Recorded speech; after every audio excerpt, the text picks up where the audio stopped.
Hey,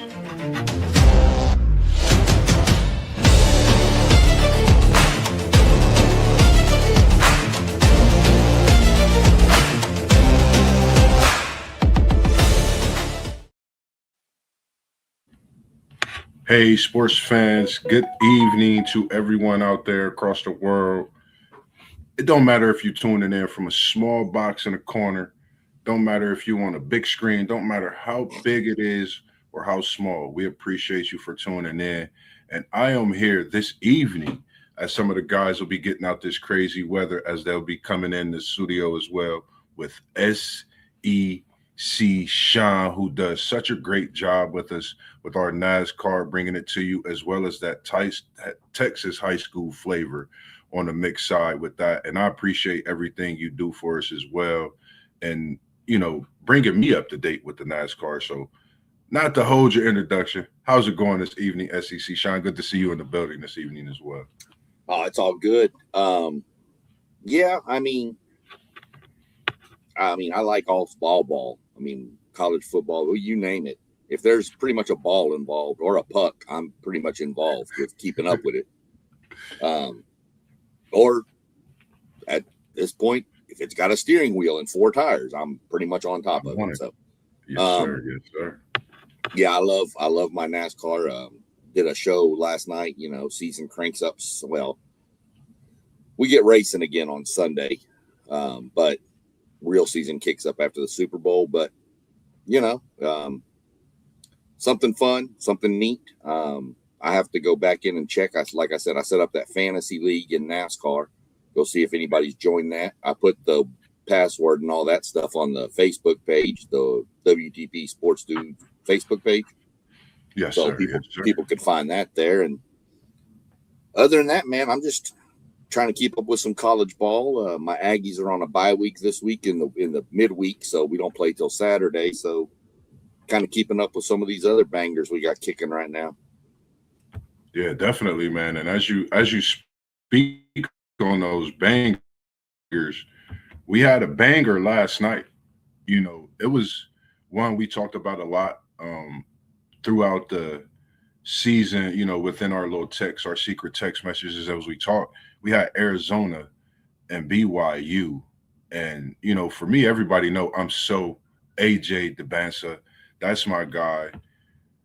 This Arizona team he went against, along with his buddies and Richie Rich and Wright, along with Keita. This Arizona team is tough. I would say that was like watching the national championship game in late January. It was a good thing to be snowed in if you was able to see that game last night. What was your thoughts on Arizona? We'll get to AJ as we've already talked about him throughout this month. But what is your thoughts on this Arizona team who's holding this number 1 spot? And they seem like the team that could actually take on any challenge. And so far, they've done it this year as they still stand undefeated.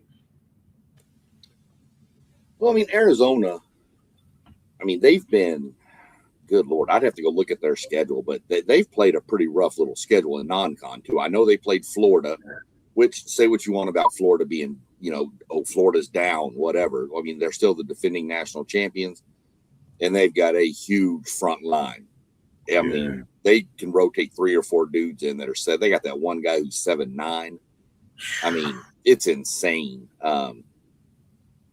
So Arizona kind of is one of those teams that I think they can beat you in multiple ways. We talked about it during football season with Texas A&M. Unfortunately, it didn't end the way we wanted, but we talked about A&M in the middle of the season, how they can beat you in a shootout. They can beat you in a slugfest. They can come from, I feel the same with Arizona. There's no game they can't adjust to. If it's everybody's defense is lackluster, they're going to be, okay, we'll just have to score 100. If the defense is locked down, cool, we'll beat you 50-48, I don't see a big weakness with that Arizona team.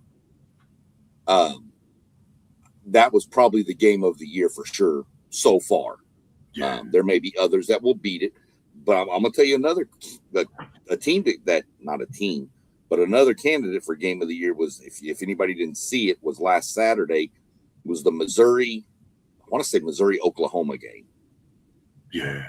Missouri hit a 3 to tie it on the guy's only made field goal of the game, and then hit a 3 in overtime to win it. So to win. That was another candidate for game of the year right there. But Arizona looks the part. They look really solid in all aspects that I see. Yeah, I totally agree. And, post game, his guys showed up in that second half. He was in a foul trouble early. Koa Pete, who I'm mentioning, he's pure talent. And this is a freshman that we're talking about. We talk about AJ DeBansa, freshman, talking about Koa Pete, and not to mention his counterparts, the other freshman Burries.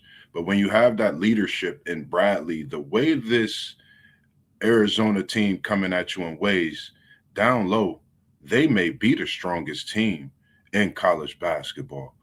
The way they played down low, it was tough for BYU, and the way their defense played against opposing players as Richie Sanders, Robert Bright, and knowing what they bring to the table, locking in on the shooters and kind of letting AJ do what he do.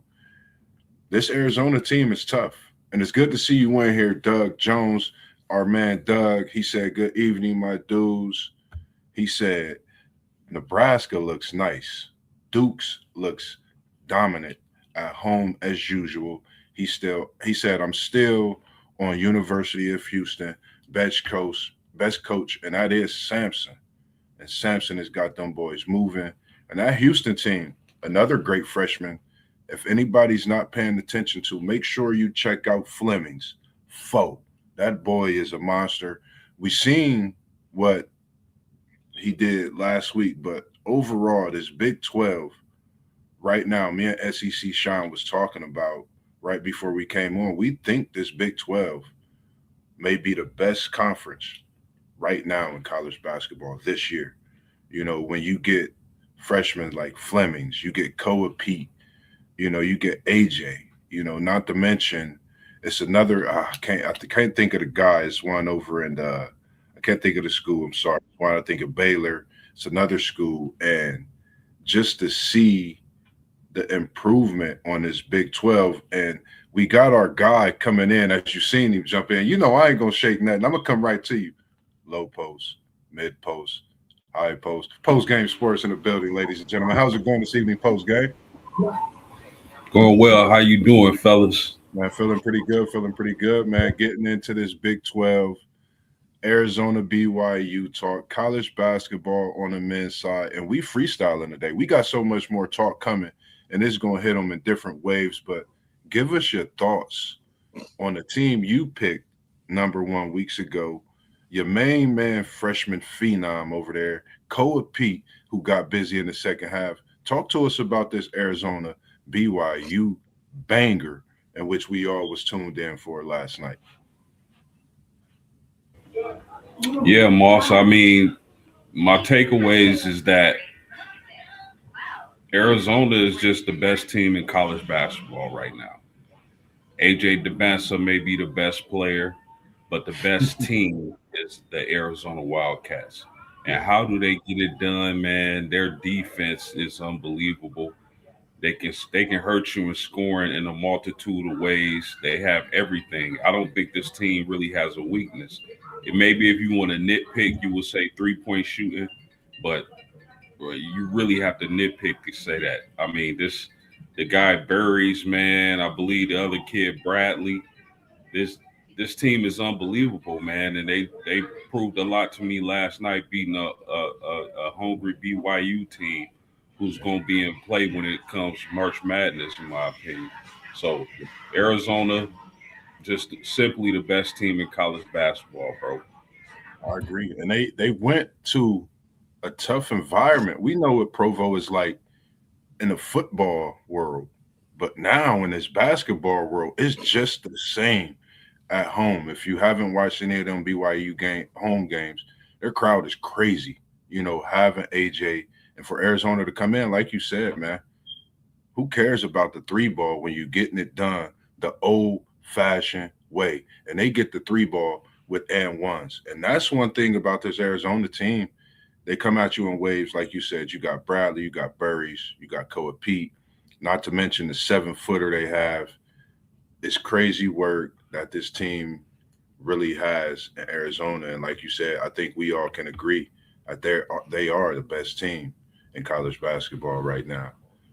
And SEC Sean, he's talking to Doug, and he said he liked Houston.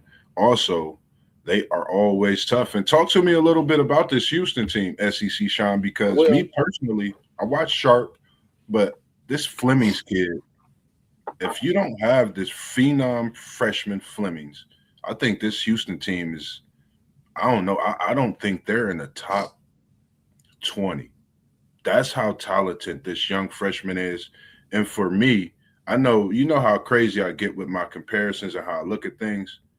It seemed like he's in Houston doing what a man that just got his jersey retired in Chicago did for that organization, but he's doing it on a college level.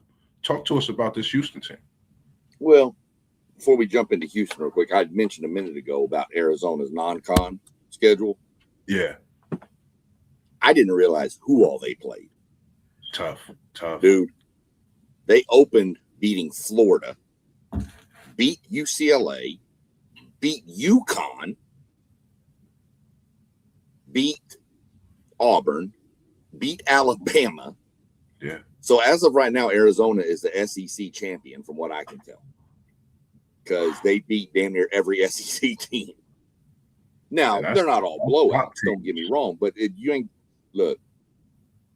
got to blow them out.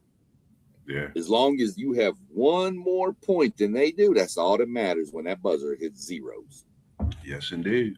A 1-point win means just as much as a 40-point win. Yeah. So, Houston is Houston. I've watched a little bit of their games. My main problem with watching Houston games is here lately, they've been on the same time as A&M, kind of like the Ohio State thing I had. So, obviously, if given my choice, you see where I'm going. Plus, this A&M team is really fun to watch. If you haven't watched them, you should check them out there. They remind me of the Nolan Richardson Arkansas teams. Real quick, I don't know if y'all heard, but the other day they played Mississippi State. Mississippi State has that kid Hubbard, and he asked Rylan Griffin in the second half of the game. A&M was up by like 15. Pretty much knew what was going on with the game, and he just straight up asked Rylan Griffin, "Hey man, are y'all going to stop pressing anytime soon? Because we're getting tired." And Ryan said, "Man, we tired too, but unfortunately, no, bro. We ain't going to stop till the buzzer stops." Yeah. That's what I like. So, but Houston under Kelvin Sampson, who I think is still he gets his nod, but I think Kelvin Sampson is still an underrated coach. Oh yeah. Very underrated. I think Kelvin Sampson is one of the not just greatest basketball coach. I think he's a great leader of young men. And that's just as important as the X's and O's in this day. And you know, he defense, man. He wants to win. He would be happy winning games 40-28. He doesn't care. He wants to rebound.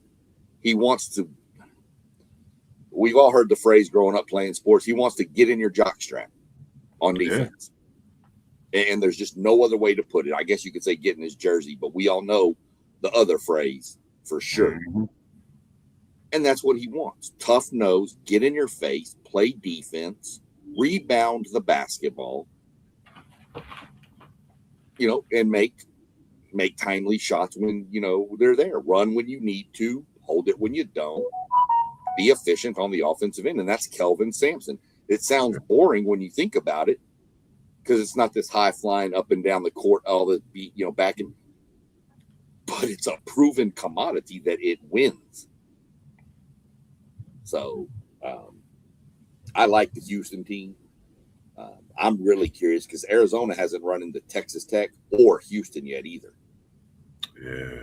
So I'm waiting. Those two games I can promise you I'll probably watch. But that Houston team's always going to be a tough out, man. It's just how it is.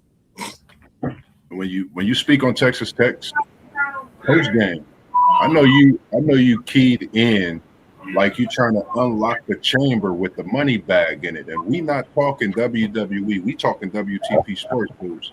So give me your thoughts on this Texas Tech team. They got a topping, brother, and I think that's the third of these guys looking to make his step towards the NBA. And I think he's the one that's going to really put a stamp, on this NBA as he's doing right now in the college field. What's your thoughts on this Texas Tech team? Another team to look out for, bro.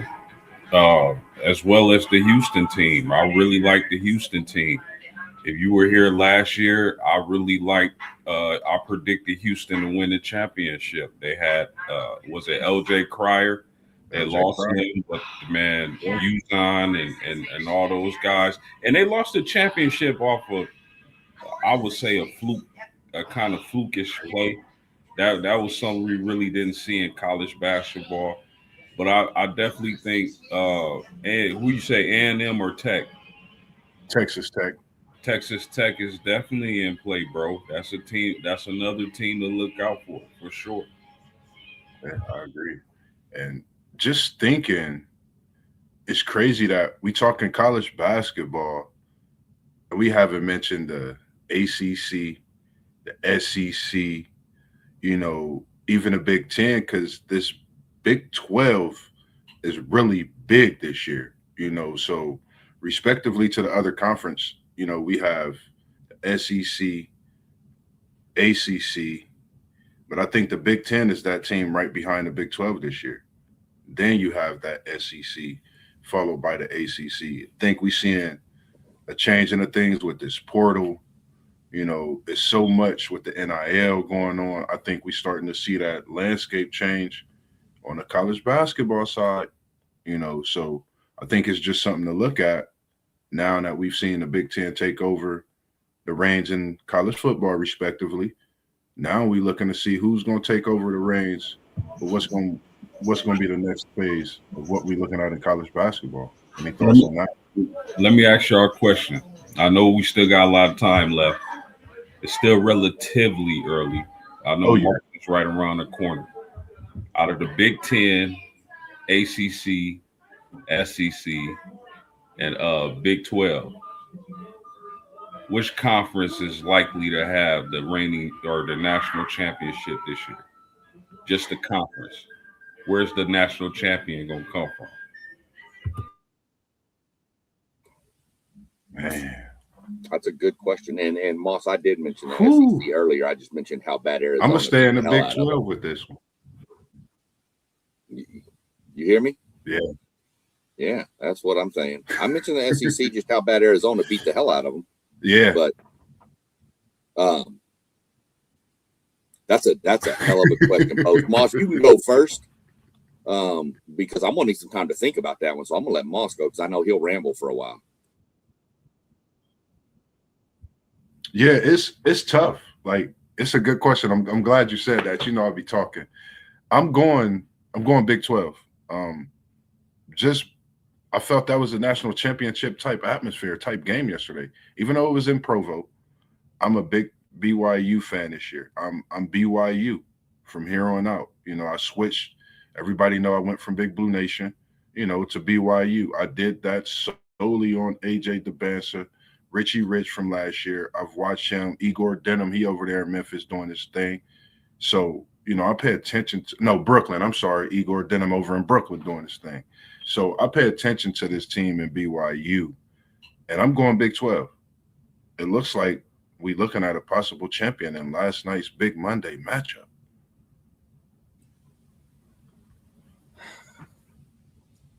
I think the Big 12 would definitely. I mean, the two conferences that if you made me choose today, I'd probably have to go with the Big 12.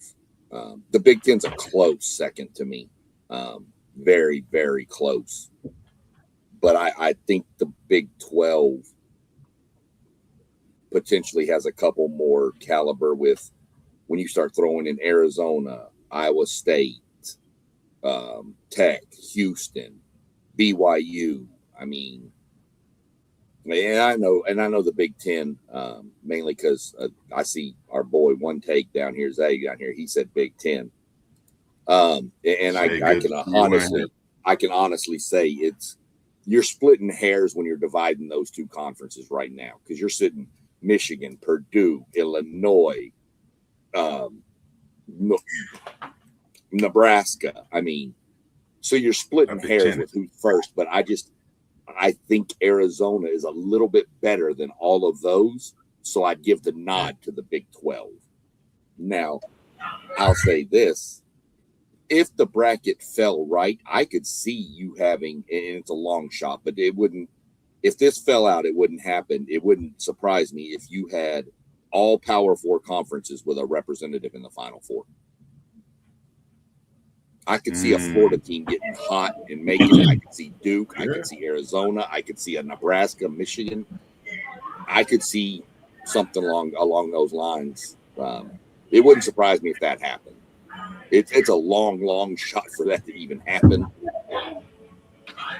but it wouldn't surprise me. Yeah, Got City League TV in the book. What else? City League.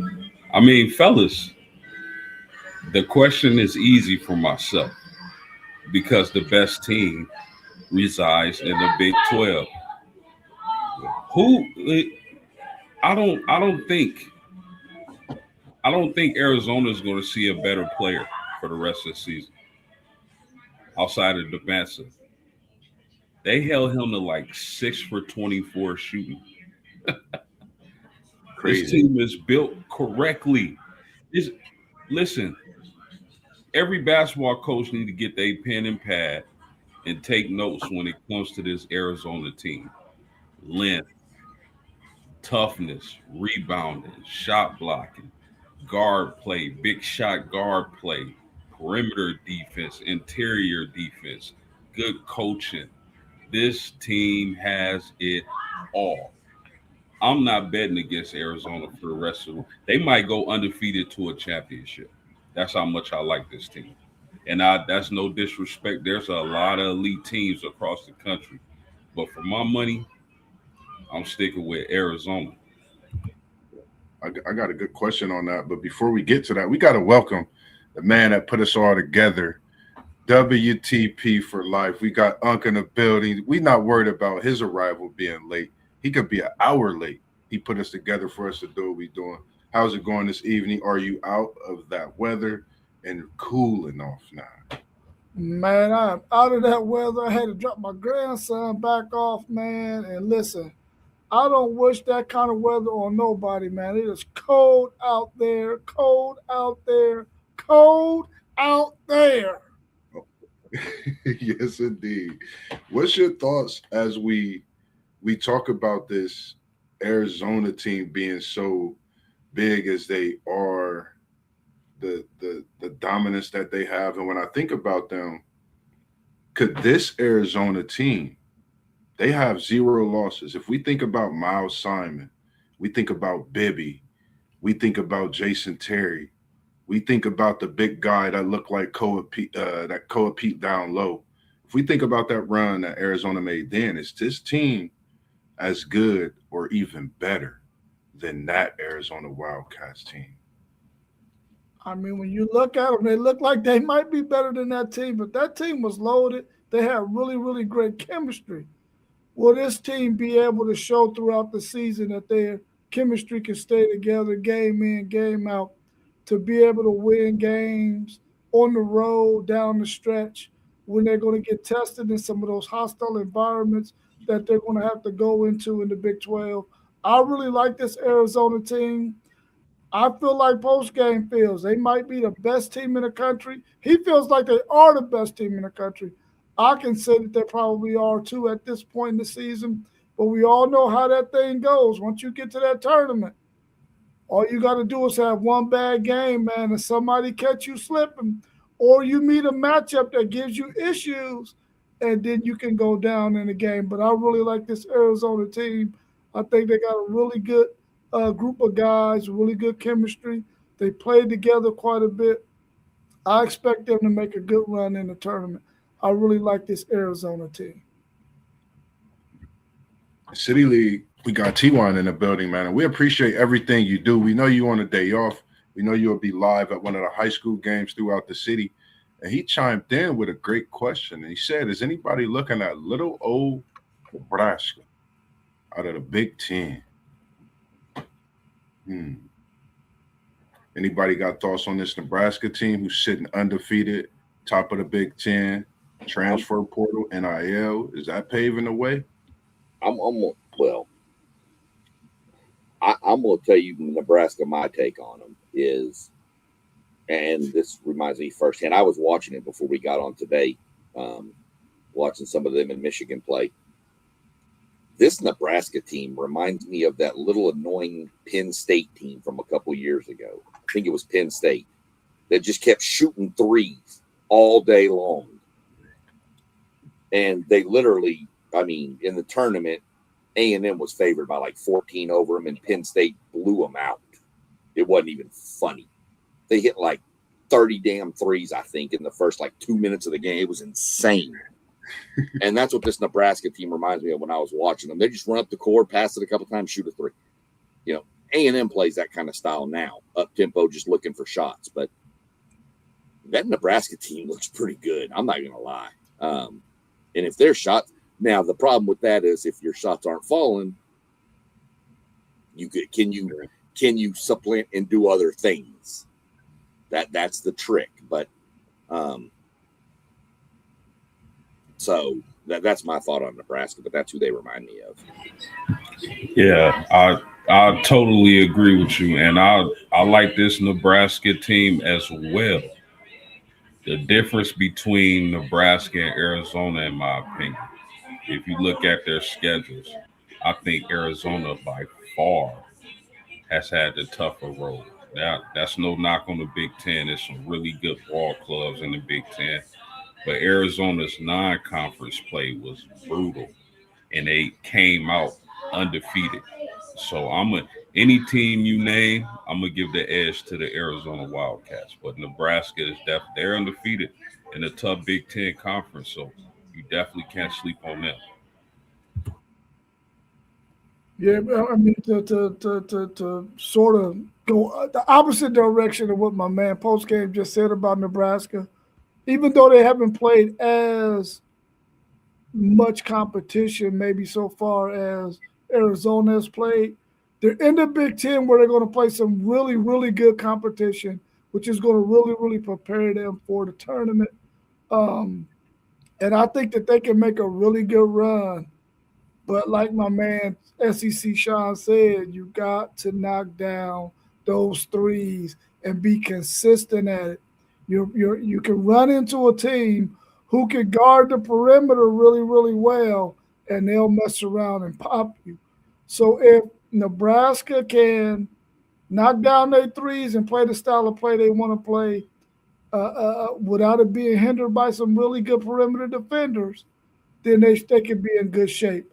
But I think that they're a really good team. They're playing in a really good conference. They'll be a really good test. And I think there'll be a really good team going down the stretch in the tournament, possibly to make the Sweet 16. I think it's a good thing we're talking about them because I was wondering, and I checked everything. They're in the game right now at the big house, you know, and they're only up by 4 on Michigan. They shooting 50% from deep, and I think as you live by it, we already know the rest. So I think this team is a great team to watch. I think they made for March Madness because if they miss some shots, you know they're going to start knocking them down at some point. I think they're a scary team. We're not used to seeing them this high in the rankings. They're doing what they're doing out of straight great coaching, not only coaching, but they play together as a team. So when you're playing together as a team and you shooting the 3-ball consistently, I think that only shows by what you do. And you're in the top 5 battle and you're up against a great Michigan team.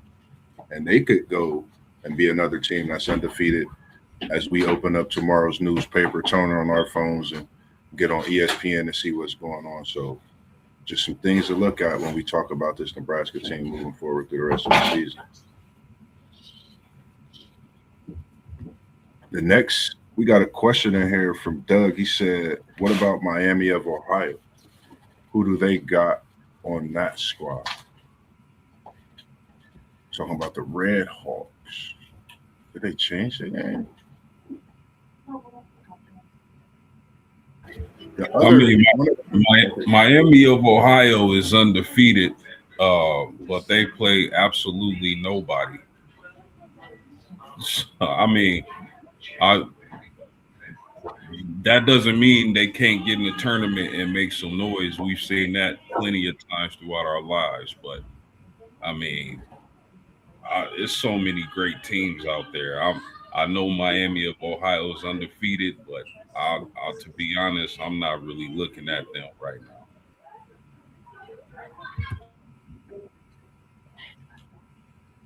Yeah, I don't know what Miami of Ohio has on their team. I just know that they're undefeated at this point.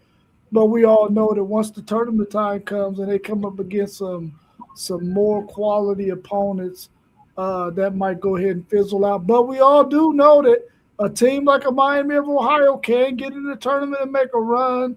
I remember years ago when our man John Warden, rest in peace to him and that Kent State team, they made a long run in the tournament. Columbus was buzzing because John is a product of Columbus, grew up in the same neighborhood with us, and that Kent State team made that run, man. We were ecstatic about that. Miami of Ohio could possibly do the same thing if they can play good, solid defense and knock down the three ball. But we'll have to wait and see on that because I don't know any players that they have on that squad. I haven't looked into them that much as of yet. and I'm actually pulling them up and looking them up. Being 20-0 is crazy. 20-0 right now, right before March Madness. I'm gonna go ahead and predict the Miami Red Hawks go further than the Nebraska Cornhuskers. How about that? I'm gonna just go ahead and predict that. Putting our man John Wharton, rest in peace. Kent State did it. Why not Miami of Ohio?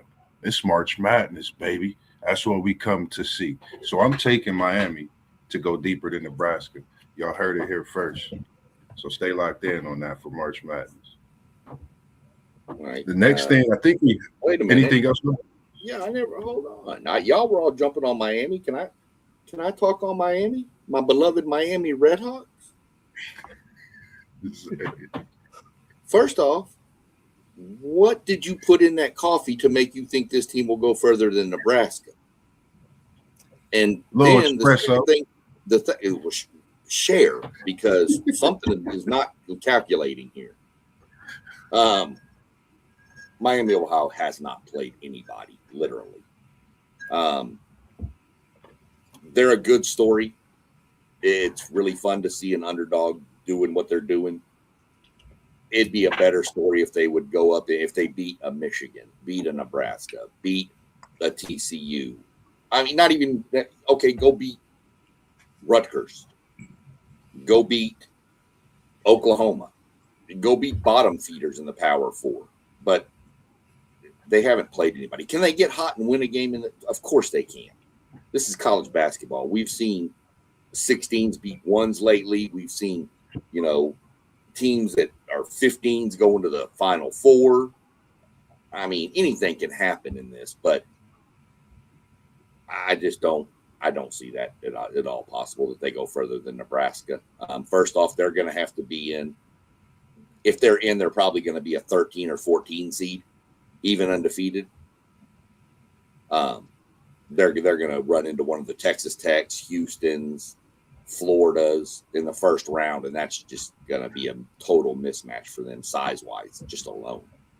So, good story, just not. Don't see him doing that.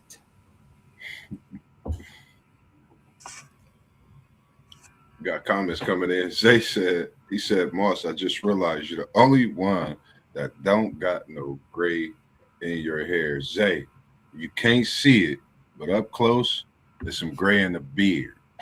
Got T1 live saying Moss is crazy. And then we got Doug chiming in, and we appreciate you tuning in and joining in with us as well, Doug. I believe the Redhawks have a running record against the spread. Definitely look out. like that, dog. We gonna switch sides for a minute.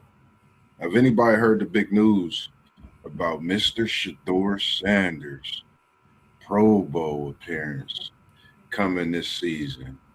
I think it's a great thing. Anybody want to elaborate? Give us some thoughts, some talks on this one here. I know it's surprising for a few, but hey, regardless of how it is, I think it's great, not only for him, but I just think it's great for football moving forward.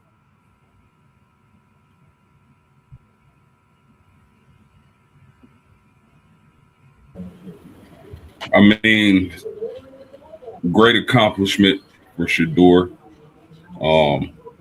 But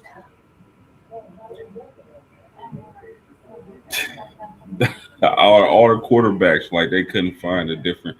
Like I'm happy for Sheduer, and this is going to be a great experience for him. Another feather in his cap, but I almost feel like the NFL is using his popularity to bring views to the Pro Bowl because we all know nobody watches the Pro Bowl. So it just makes me wonder if the NFL gave him the invite, the golden ticket to the Pro Bowl just so they can get their views up. Because I mean, I like Shador, but I wouldn't have predicted him being a Pro Bowler after year one.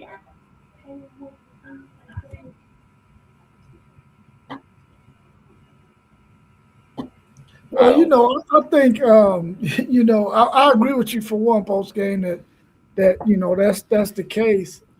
But when you go down the list of guys who have Pro Bowl worthy statistics, those guys are probably like, nah, I ain't playing in that game. So they're going down the line. This guy said, nah, I don't want to do it. I don't want to do it. Then you get to Shedeur Sanders, and it's really brilliant. I mean, he has a following, he has an attraction.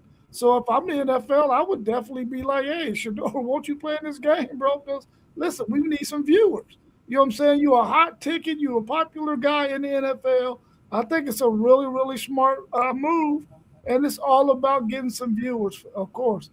But I don't think anybody out there thinks that Shedeur Sanders is there because he had Pro Bowl caliber stats. We know that that's not the case.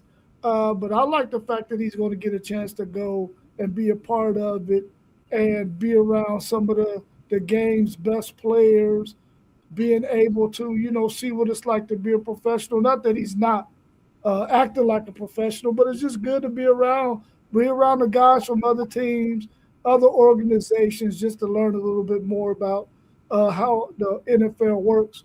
So I'm happy for him. But I don't see why people are making a big old fuss about it as if the NFL picked him because he had playoff caliber stats.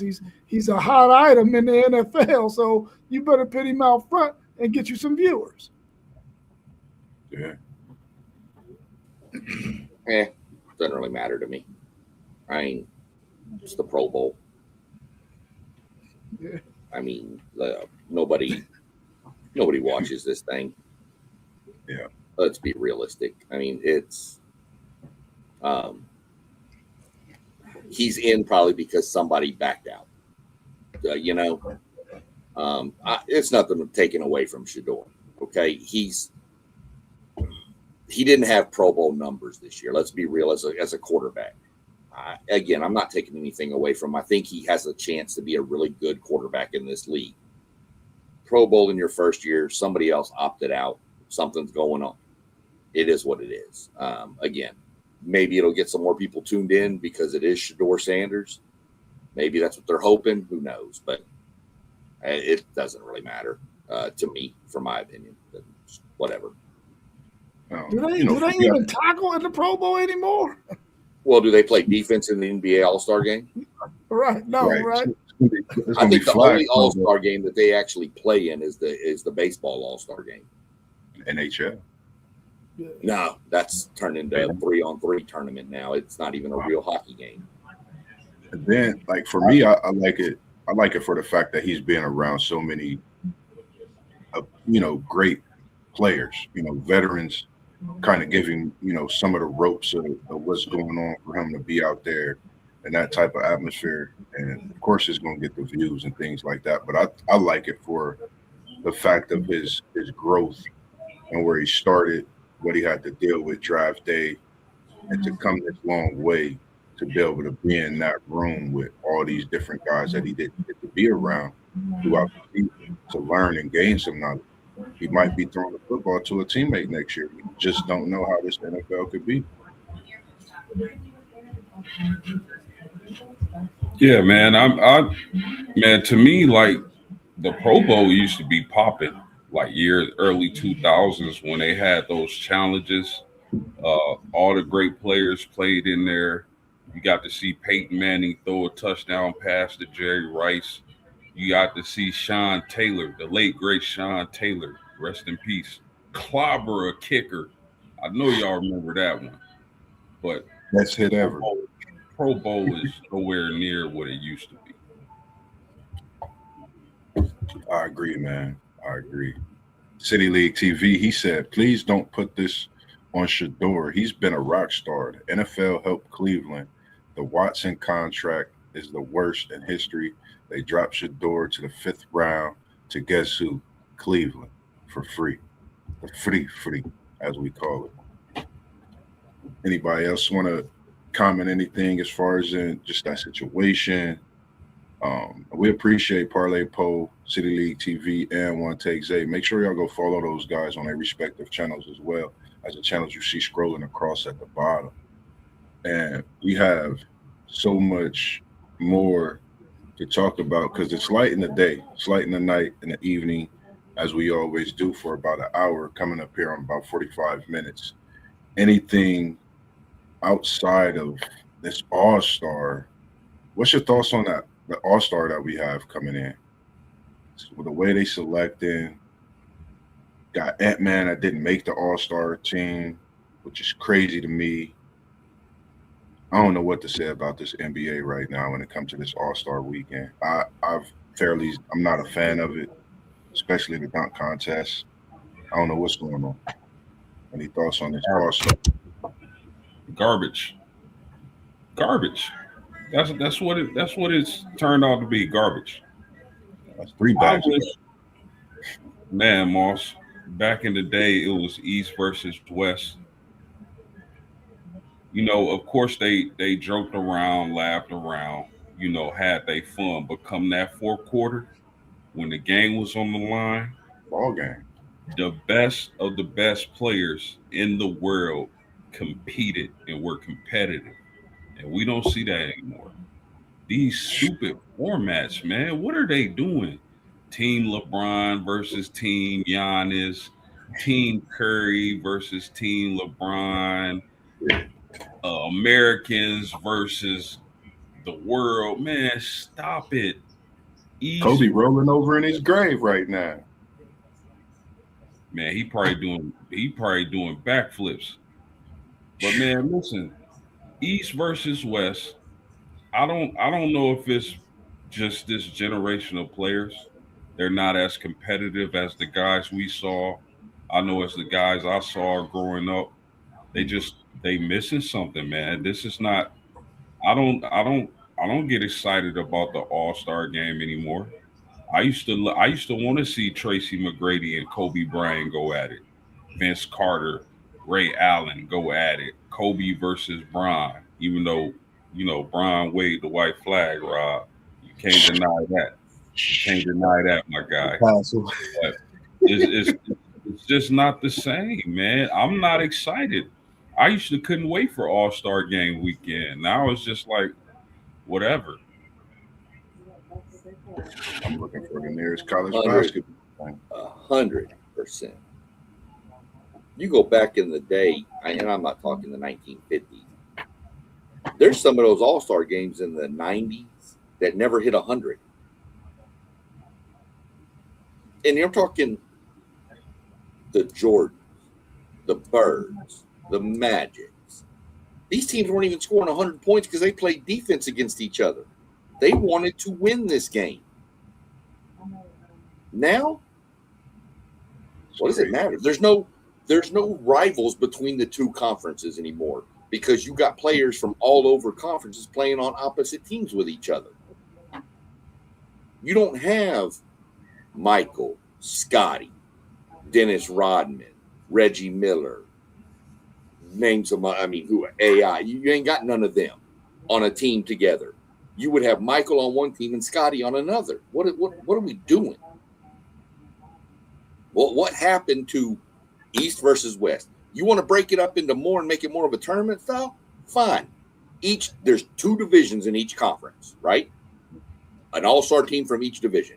You want to do something different than East versus West. There you go.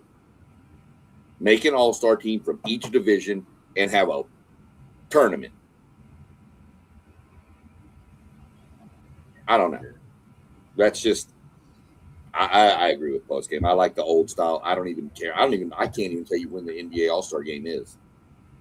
I used to be able to have it circled on my calendar. The dunk contest was this night. The 3-point shooting contest, all that was right here. Then we went over and we played the game. Yeah, I don't even know when it is anymore. Yeah, nor do I care to even go look it up. Yeah. Man. What's your thoughts on this, Unc? I mean, the spectacle called the NBA All-Star is not a spectacle anymore, man.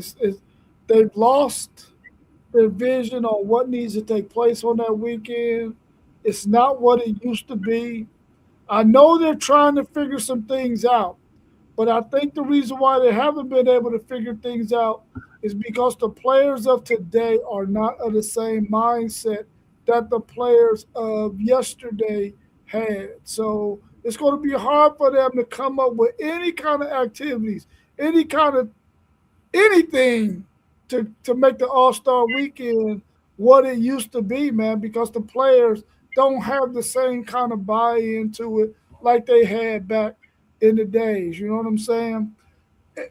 They looked forward to, even though they might have been friends in the offseason or off the court, every week, week in, week out, these NBA players from they wanted to kill their opponent. They weren't thinking about being chummy with them when they was on the court. They was out for blood. Nowadays, these guys are so chummy and so cool that they don't have that same kind of mentality. I know my man Sheduer is saying it's all about LeBron, and LeBron made it this way.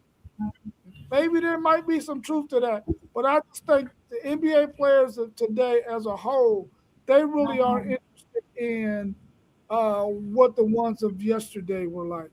They're just not like that, man. But I like to see the All-Star weekend get itself together, have something worth watching so that we can get back into it. Because if they don't, eventually it's going to be like the Pro Bowl, and nobody's going to be watching.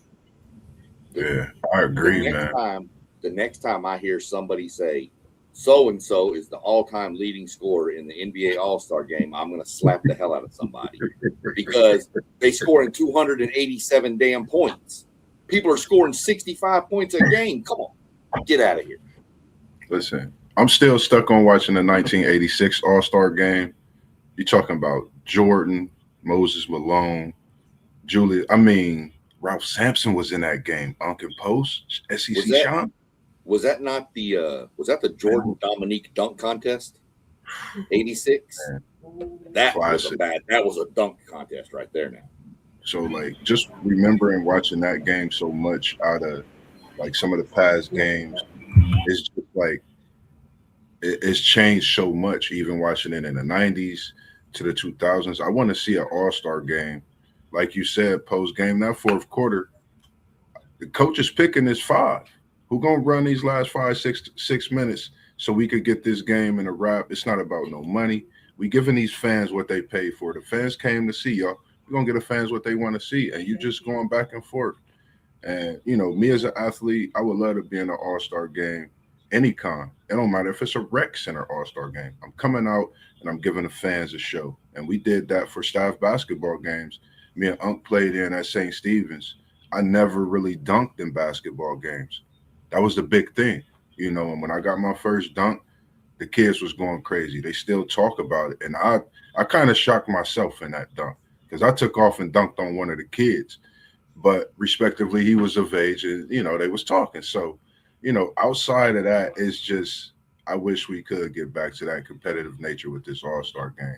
The late, great Mamba, Zay, I feel you on that, man. He definitely brought that energy to it, man. Rest in peace. And we appreciate what he left the game and what he done with the game and how he still my GOAT, number 2 behind MJ. And then Brian is 3. Sorry, Oh no, that's cool. Did I hear y'all say that Anthony Edwards did not make the All-Star game?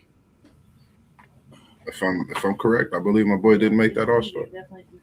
Is that because of the fans voting, or how is that determined now? Do they still go off of fan votes? I haven't even looked how they do the voting and shit. Like, it's the All-Star game is not even.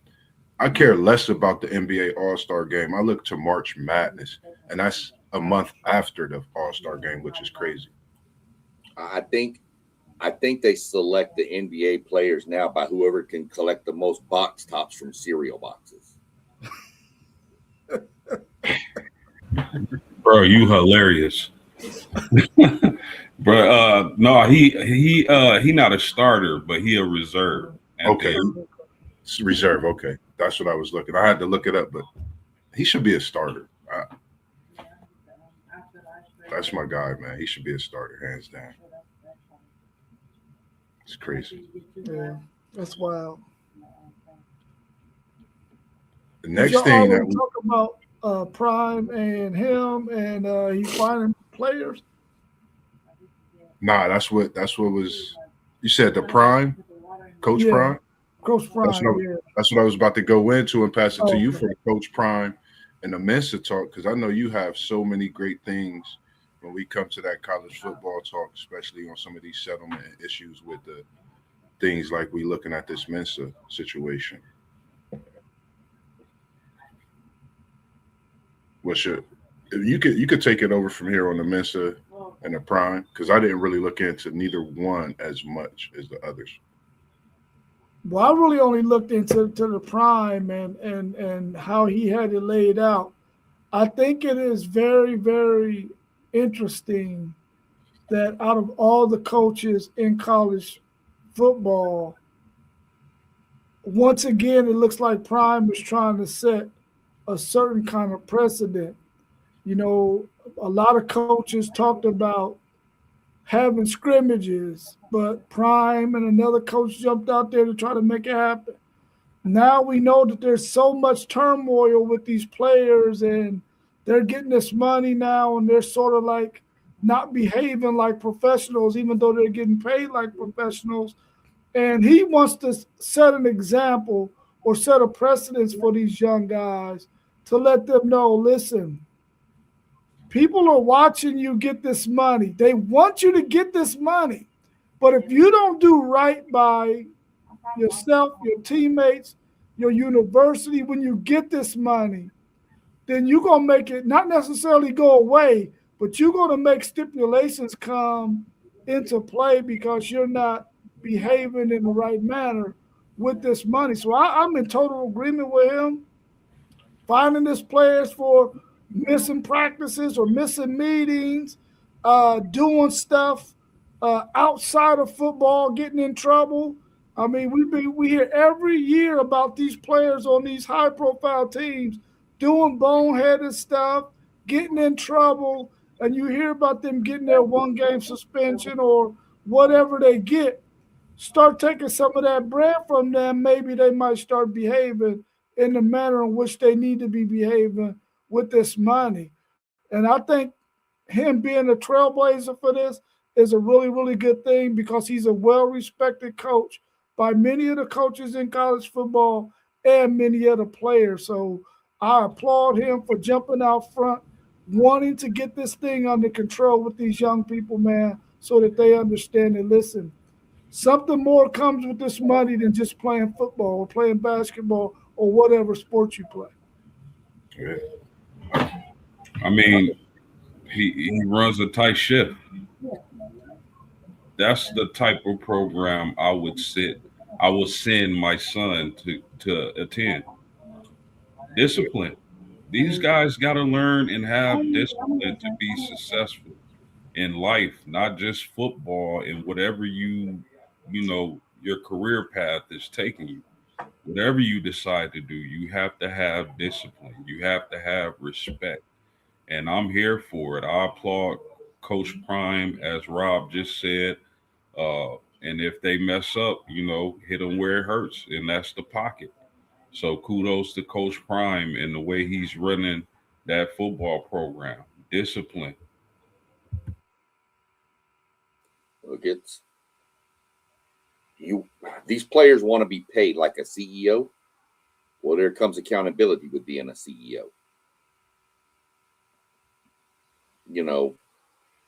Any job, there's accountability you have to be for. If I show up late every day to work, eventually I'm probably not going to have to worry about showing up late to work. So, those kind of things, these kids need to understand. $500 being late, whatever, that's fine. But there's a few coaches I would send my kid to play for. I can tell you point blank, there was one of the greatest, probably the greatest head coach of all time. I know for a fact pissed off a few families in Houston, Texas, because of the way he acted towards the mom of the family. And yes, the greatest college football coach of all time is who that is. So, I would send my kid to play for a coach like Sheduer, a coach like, I think Mike Elko runs a tight ship. A Freeman runs a good ship up there. Ryan Day, I think, runs a good ship. Those kind of guys. I would send my kid to go play for Georgia if I wanted my kid to learn how to race in NASCAR. Because apparently when you go to Georgia, you learn how to drive 197 miles an hour everywhere. So, but that's here nor there. But yeah, I agree with it. I think every college needs to do it. I don't even like $500. I want a percentage. You making $1 million a year, every time you're late, I get 1%. Yeah. I think we totally gonna see the Prime effect. We've seen it from when he first came into the college football world. What he's doing is going to be effective, not just for his university and for his players. He's upholding student athlete. That's what we can't forget. Student athlete. That's something I think when you put this money in the air, everybody forgets. They see the green dollars. They see the Benjamin Franklins and whatever else. I'm still kids. They still got to be a student. They got to learn before they start life. Some of these students and kids, as we could say, are just at the point to where they're starting to understand life in college. And if you throw them money to tell them to do whatever with no discipline, guess what they're going to do with that money? Go waste it, and who knows what else. So what Coach Prime is doing, kudos to you, and kudos to you. Keep doing it because we need more like you, Coach. We definitely need more like you. And if you are doing it, we applaud you straight up from here to every place that you are, every building and every chair that you sit in, and every student athlete that you have. That's what we long for. I coach myself, I assist with it, and I push the kids. If you're not doing what you're supposed to do in the classroom, you can still come to practice, but you're still not going to play because it's only going to give you that discipline that coach cares because he wants me to come and practice, but he's still disciplining me for the mistake that I made. Hold them accountable. If we hold them accountable, you'll see the growth in them. And that's just our opinions. That's just how we see things. And you know what's crazy? He put in a rule for the students not to wear their previous team's gear. Like, I only thought that would be common sense. Like if I'm at a university, if let's just say I transferred to IU from Tennessee, no way on earth I'm gonna be sitting in the lounge, cafeteria, student athletic center, class in Tennessee gear, and I'm at IU. Bro, that's crazy that he had to incorporate that rule. I just thought it was common sense. Yeah, when that kind of stuff happens, you get that stuff to your if you got little brothers or sisters, or you get that stuff away, man. You don't keep that stuff when you go into another university. That just doesn't make any sense, man. That's just boneheaded. What Boneheaded. what I don't like is we're getting away from the student athlete. Yeah. We're getting to the athletic student. There has to be something put in. Go back and we can talk about people like Carson Beck. I never attended classes at the University of Miami for 2 years. What? How are you even allowed to play football then? Oh, exactly. High school kids got to be a passing grade above 70. Some coaches I know in Texas require you to have a 75 average to start on the team. You can have a 70 and play, but you ain't a starter with a 70. I know some coaches that implement that. These guys are getting $4 million to go hang out in South Beach and play some football 16 weeks out of the year if you make the national championship game. What, something's not right here. Plus, they're getting a scholarship to go to school for free. And you're still not doing that. All you're doing is playing ball. We got a problem. Something that's got to get fixed. You should have to maintain at least a passing GPA, a 2.0, 1, whatever. You should have to maintain a passing grade. It's not that hard if you take PE, golf, underwater basket weaving, how to knit a cat out of yarn. I don't care what class you take. Take something. When I went to college, there was a class called movies. You know what we did? We watched movies and we broke them down. You know how hard that class was? Brutal to get me to go with a bag of popcorn and watch a movie. Get out of here.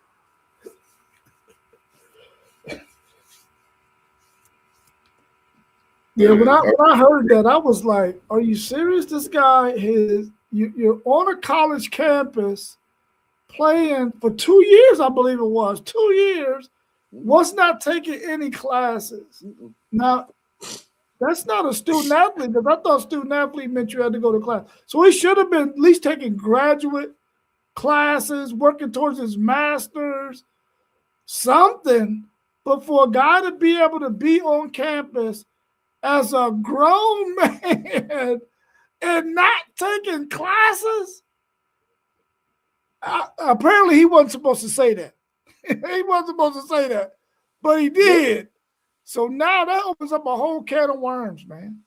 Like I said, he had a scholarship to go to those classes. That wasn't even going to come out of his money.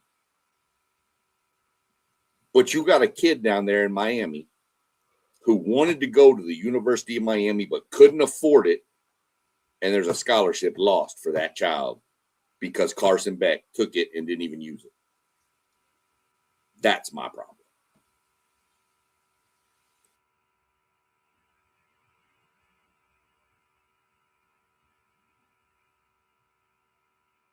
The last thing we'll be talking about this evening, unless anybody have anything else, was one of the biggest things that we've seen late in the transfer portal is Mensa.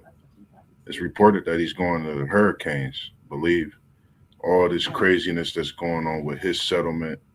Anybody want to tap into this Darren Mensa saga, as we call things like this? And we seen it with Nico, not the same situation, but just seeing these things with this NIL is something, with this transfer portal. And we always feel that they have to get a stranglehold to it, because we're going to keep seeing situations like this arise year after year, and it's going to drag out things. And you never know who's involved and who's not involved and what it's bringing out, on the side of the university. So just something to look at. Any thoughts on this one for anyone? Yeah, I mean, I feel bad for Duke because they probably missed the opportunity to get a backup plan at quarterback with Mensa leaving.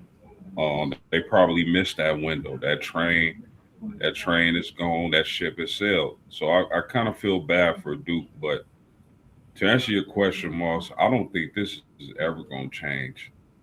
I, Not anytime soon. As much as I hate to say it, because the NCAA, are we relying on them to make the changes that needs to be made so we don't see situations like this where kids don't have to honor their contracts? He was signed with Duke. So, I mean, I don't see anything changing. Uh, I I just don't. I don't have faith in the NCAA. Mhm. Man, Well, if I'm a college football coach, this the kind of stuff that makes me say to myself, I'm going to coach in the NFL because this crazy mess that happens in college football now, and I understand NIL is relatively new. It's what, about 4 years old? But man, come on, man. Some kind of rules, laws, policies should be in place by now because we've seen enough of a sample size that this should not be happening. And we all know that the NCAA doesn't want to do anything because they're afraid to get sued. You got warehouses full of money. Who gives a shit if you get sued? You got plenty money. You can outlast anybody who wants to take you to court. Something has to happen. And I'm tired of these commissioners, coaches, NCAA. Everybody is kicking the freaking can down the street. Stop kicking the can down the street. Pick it up and do something about the freaking can that's in the street. Because we know what's the can. We know what the can is that's in the street. This college football thing is off the chain. Mensa and Miami should both be dealing with a consequence right now because now Duke has to miss out on something that they did everything they were supposed to do to have him. They signed him to an astronomical amount of money. He was committed to them. And then in the 11th hour, somebody like Miami can offer him more money and he jumps in the portal. Somebody need to be getting penalized for that. Mensa and Miami, because that shouldn't be happening. And it's still continuing with other schools doing the same thing, trying to get these players to jump in the portal so that they can get them. And players not even of the same caliber as Darian Mensa. Something has to give, man. College football has got to get this thing together. Otherwise, like I said earlier, if I'm a coach coaching college football, I'm going somewhere where they got some rules, some laws, some policies, some regulation, man, because I can't deal in the wild, wild west, bro. um, real quick, Parlay, our Poe posted that Duke is suing him. They were going to. It broke earlier today that they've reached a settlement. So he's free to go. But they were going to sue for that. But they've reached a settlement, whether he gave money back, whatever. I don't know the settlement details. Didn't look into it. Just saw they reached a settlement. He's free to go where he wants now. Somebody is paying the consequence for this too, Robert, just so you know. It's called Duke Blue Devil fans. Yeah. I don't know. To me, Duke comes out looking really soft in this. Oregon was willing to fight more. Duke looked like they were, and then they weren't. If you have a signed contract, that's a legally binding document.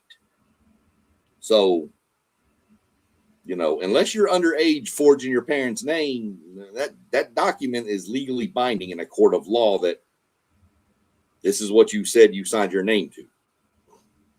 Now, what would he have done? I don't know. Said he was going to sit out in a red shirt and not even play? I don't know. But it's out of hand. It's way, way out of hand.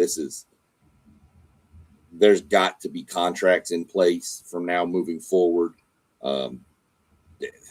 This has got to stop. This is getting out of hand.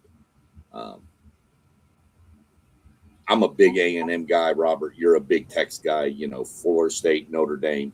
We can probably name a good amount of people on our squads. But 15 years ago, I could have probably damn near named you everybody on the A&M squad. Yeah. It's crazy. And I could tell you on January 27th, I could tell you who our starting 11 on both sides of the ball were going to be come the start of next year, or the start of this year's football. I don't even know who the hell's going to be on the team anymore. Right. It's so crazy. I don't know if our mascot is going to get up and leave and say, I'm going somewhere else. I don't know. It's just gotten out of hand. I love college football. I will always watch college football.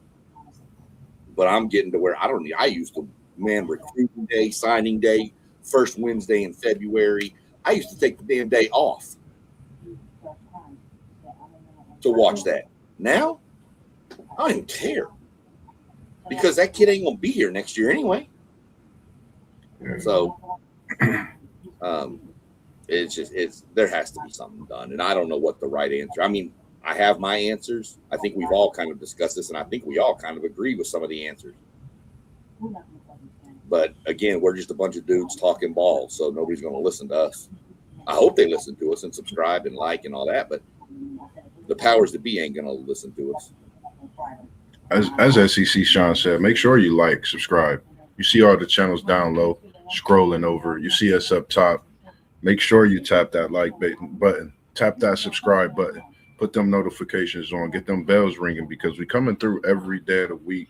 We're going to start to upload more, bring more posts for you, and drop more shorts for you as we always do, and come out with a lot more videos. As you've seen lately, we getting a lot more videos out to you. So we definitely appreciate all those that's tuned in and watching us on a daily, even throughout the week. If you don't get a chance to watch us live when you are tuning into us, we appreciate that as well. And at this point, we're coming well over that hour that we always try to embark on and keep dishing out flavor to the people. Is there anything anyone has to talk about before we get out of here? Just a couple quick things real quick. You got you dead on. Be sure you pull a Happy Gilmore on them like and subscribe buttons. Just tap it in. Give it a little tappy tap. And it'll work. That's for all you old people that love Happy Gilmore. So I like it too. You're old too. I ain't talking about Happy Gilmore 2. I'm talking about the original. So I'll give a quick shout out to Poe here real quick. He I had mentioned this on one of my NASCAR broadcasts about this show on FS1, The Rising, following 3 of the young NASCAR up and comers. He said he's been tuning in, watching it. It's a really good watch. Kind of gives you more in depth on some of the people, the young kids coming up. I did my preview of the Clash, which is this weekend yesterday, and I found this out today, so I wanted to share it on here since this is more of a freestyle show. Was on February 12th on FS1 after they do the two dual races in Daytona, which I'll explain that more on my next NASCAR podcast. They're doing a documentary of a 25th year of Dale Earnhardt's death. I saw the trailer for it. It looks really, really, really intense. Bunch of drivers and stuff, interviews talking about how they felt, how they dealt with it. Some were rookies when it happened. Some were older veterans. Just the whole kind of spectrum of stuff. The one thing I was really upset with is I didn't see Kevin Harvick's name on it. And I was really hoping he'd be in it because he's the one who took over that car when he died. So, but that's going to be a pretty good watch.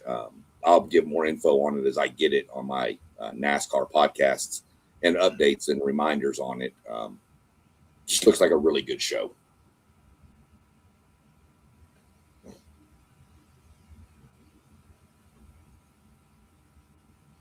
Make sure you go tap post game. Anything you got to talk to the people about, because the videos that you've been dropping post game, I've been watching them and I've been looking at them, listening to them, and you do some great work in those drops that you've been dropping lately. So just make sure you go check that out, man. Andy Breed, everything Andy, so South Bend that you can't sing, but you know he bending in that air down there. Make sure. No, man, it's my bad, Moss. You good? You good? No, it's just trying to get out as much content as I can to the people. We know a lot of people don't have the best attention span, especially nowadays, where everybody has a phone in their face majority of the time. So, I try to cut it up, so that people can check out the segments, man. It's great content. Yeah, definitely. Outside of that, man, college basketball, men and women. Make sure y'all tuned in because we're going to be talking about that. And it's an exciting year for basketball, man. It's a lot of really good players, a lot of really good teams. It's going to be an exciting finish come March. Definitely.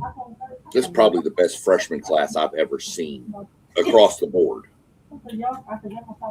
This is nasty with all these freshmen, dude. And if we really think about it, this arguably,